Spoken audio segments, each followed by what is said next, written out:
C'est l'heure du journal de l'Afrique. Soyez les bienvenus sur France 24. À la une ce soir, cette tentative de putsch avortée au Gabon. Des militaires se sont emparés de la radio nationale ce lundi. Ils ont dénoncé le message du président Ali Bongo, retransmis le 31 décembre dernier, depuis le Maroc où il est en convalescence après un AVC.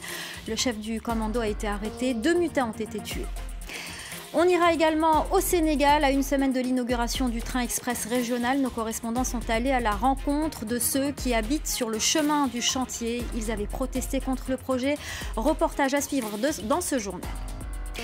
Et puis ce soir, nous recevrons des monuments de la musique kabyle, 3 générations d'artistes engagés pour la culture berbère. Idir, Haït Mengelet et Alawa seront sur notre plateau. Ils viendront nous parler du concert 1, 2, 3 Kabylie. Ça sera samedi à l'Accor Hotel Arena à Bercy. Le gouvernement est en place, les institutions sont en place. Déclaration sur notre antenne de Guy Bertrand Mapaniou, porte-parole du gouvernement gabonais. Une réaction après une tentative de coup d'État avorté ce lundi matin. Un des militaires a été arrêté, 2 autres tués. Monia Kassem. Il est environ 4 heures du matin à Libreville lorsqu'un groupe de militaires s'empare du siège de la radio-télévision nationale et diffuse ce message. Le message à la nation du chef de l'État, Ali Bongo Ondimba, visant à clore rapidement le débat sur sa santé, a plutôt renforcé les doutes sur sa capacité à assumer les lourdes charges liées à la fonction de président de la République. L'officier qui prend la parole se présente comme étant le lieutenant Kelly Odo Obiang, commandant adjoint de la garde républicaine. Il dit appartenir au mouvement patriotique des forces de défense et de sécurité du Gabon. Des coups de feu sont entendus aux abords du bâtiment et des blindés bloqueraient l'accès au boulevard Triomphal, là où il se situe. À 8 heures, Internet et les réseaux sociaux sont coupés et plusieurs quartiers de Libreville sont privés d'électricité. Très vite, les mutins sont identifiés. Ils appartiendraient à la compagnie d'honneur. Une demi-heure plus tard, l'assaut est donné sur la maison de la radio où les mutins se sont retranchés. Les autorités gabonaises se veulent rassurantes. Le ministre de la Communication annonce sur notre antenne que la situation est désormais sous contrôle. Et Nicolas Germain est avec nous sur ce plateau. Bonsoir Nicolas. Bonsoir. Concrètement, qu'est-ce que l'on reproche à Ali Bongo? Alors l'opposition lui reproche plusieurs choses. Tout d'abord, actuellement, selon elle, il est incapable de gouverner le pays puisqu'il a eu donc cet accident vasculaire cérébral en octobre, qu'il a ensuite été hospitalisé en Arabie Saoudite, qu'il est actuellement en convalescence au Maroc. Et puis il y a une semaine, on voit les images, il a fait ce discours à la nation, cette vidéo qui n'a pas convaincu l'opposition, qui l'a trouvé affaibli, qui a critiqué son élocution qui n'était pas parfaite. Deuxième reproche, sa gestion de l'économie. Le pétrole gabonais représente 50% du PIB du pays jusqu'en 2015. À ce moment-là, il y a une chute des cours mondiaux. Et donc depuis, en 2017, par exemple, c'est seulement 25% du PIB. Donc il y a une crise économique. Ali Bongo, il a donc pris des mesures d'austérité qui ont été très impopulaires. Ça a déclenché de nombreuses grèves. Et puis, troisième grosse critique, d'après l'opposition, il est mal élu 2 fois, en 2009 à la mort de son père et puis en 2016 plus récemment. À chaque fois, il y a eu des violences post-électorales qui ont fait plusieurs morts.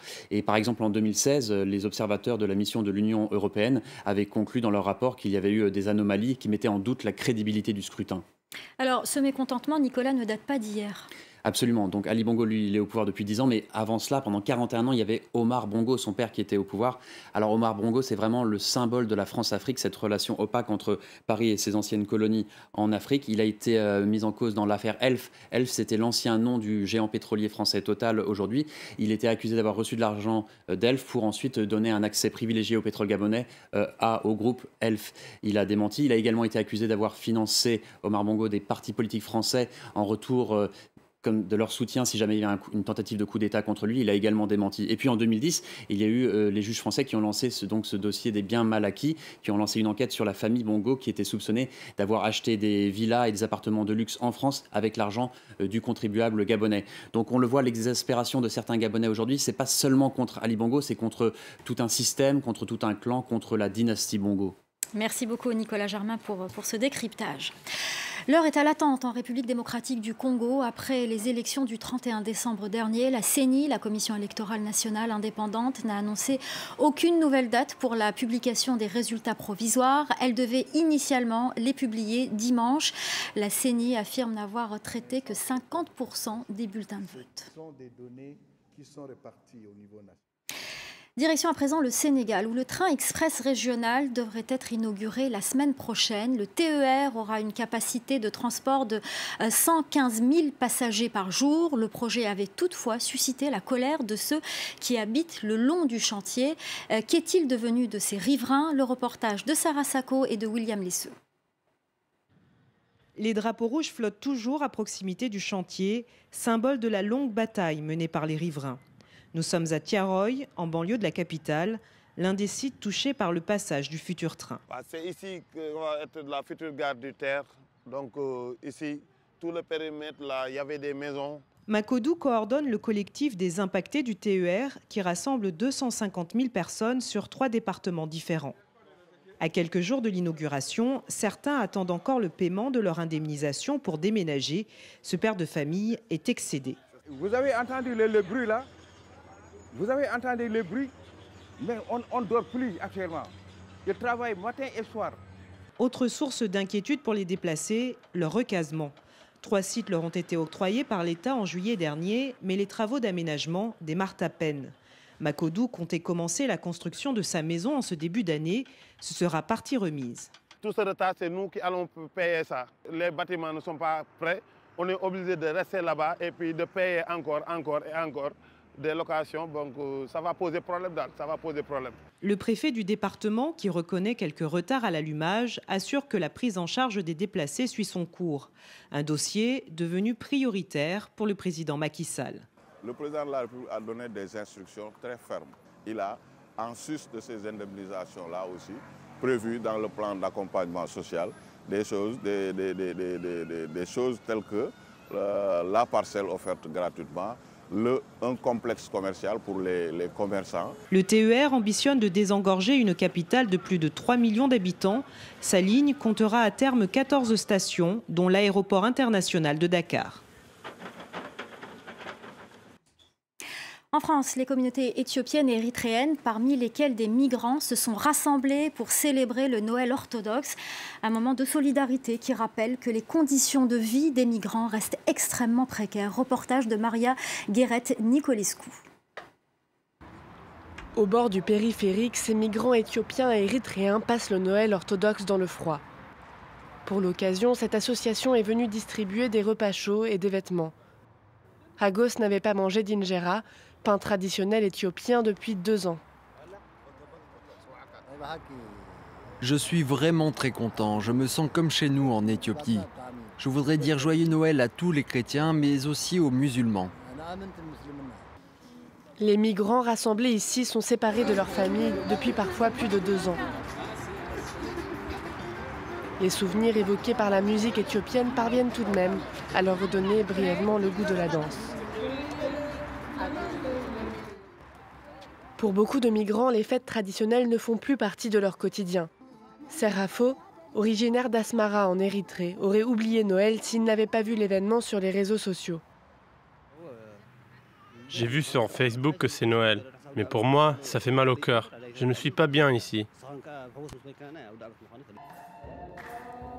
À Atis-Mons, près d'une centaine d'Éthiopiens installés en France se sont rassemblés dimanche soir pour célébrer la messe. Ils sont accueillis par une paroisse catholique. Ah oui, on est très contents. En fait, déjà de se rassembler ensemble, de fêter la même chose comme on est en Éthiopie, ça sera un souvenir aussi. Une longue cérémonie qui se prolonge, comme le veut la tradition, jusqu'au petit matin. Et ce soir, nous recevons sur ce plateau des monuments de la musique kabyle, 3 générations d'artistes qui ont marqué la culture berbère. Idir, Ait Menguellet et Alawa, ils sont venus nous parler du concert 1, 2, 3 Kabylie qui aura lieu à l'Accor Hotel Arena à Bercy, samedi 12 janvier, à l'occasion du Nouvel An berbère, l'une des plus grandes salles d'Europe. Ce sera donc ce samedi. Bonsoir messieurs, merci beaucoup d'avoir accepté notre invitation, d'autant que vous avez interrompu vos répétitions pour pouvoir venir sur notre plateau. Merci infiniment.